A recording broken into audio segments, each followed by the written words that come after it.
we told you how many homes the experts believe have mold in them, you wouldn't believe it. Jared Harkins is operations manager at Rainbow Restoration, Northeastern Maryland, and is here to share some information that may be tough to hear. Hi, Jared. Hey, Elsa. Thanks for having me. I'm happy to have you here, not the mold so much, but tell me, how many homes are estimated to have mold? Well, the results from our survey show that although 37% of people felt like their home could our homes contain mold, it's actually closer to 50. Oh, wow.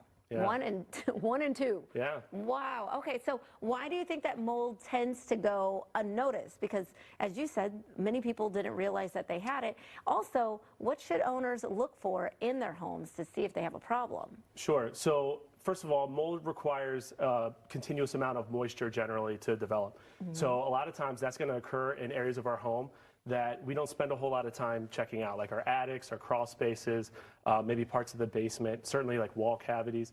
And so what we need to keep an eye out for is obviously any type of growth, like a white, green, or black growth on a surface, but primarily any type of moisture intrusion. So any leaks around windows and doors, maybe a roof leak, or certainly around the foundation of the basement as well. Wow, and these pictures really do show what can happen. So what are some of the steps that people can take first and foremost just to prevent mold from even starting to grow?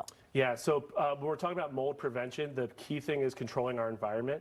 So the first thing we want to do is we need to keep our relative humidity in the home between 30 and 50% relative humidity. Once we get up to 60% or above, certain materials will start to absorb moisture, and that's where we end up having mold issues. And the second thing is, anytime we have a moisture intrusion into the home, whether it's a leak or from a storm, we got to address that quickly, and you want to bring professionals in to make sure that's dried properly. Yes, my parents had a flood in their house a few months back, and all of the mold abatement, you see they have to take the drywall off. It really is a whole huge production. If mold goes untreated, though, if you don't do that step, what sort of damage can that cause?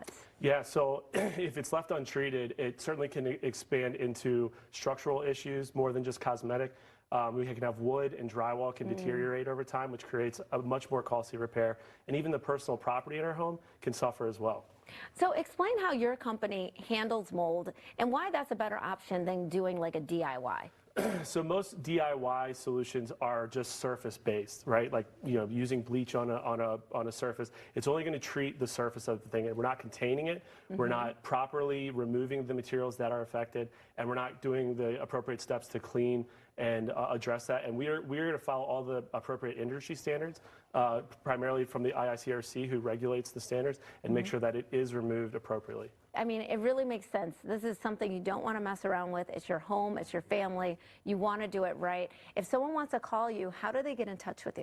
Yeah, so our website, we're Rainbow Restoration's a neighborly company. Our website is rainbowrestores.com. Okay. And there's a zip code locator that makes it really easy to find your local office. We're out of the Northeastern Maryland office. Yes. And our number is 410-836-2445. All right, Jared, thank you so much for reminding us about what could be in our house. We really do need to keep a lookout on that and make sure to call you if something does happen. Thank you. And we'll be right back with more Midday Maryland right after this. Stay tuned.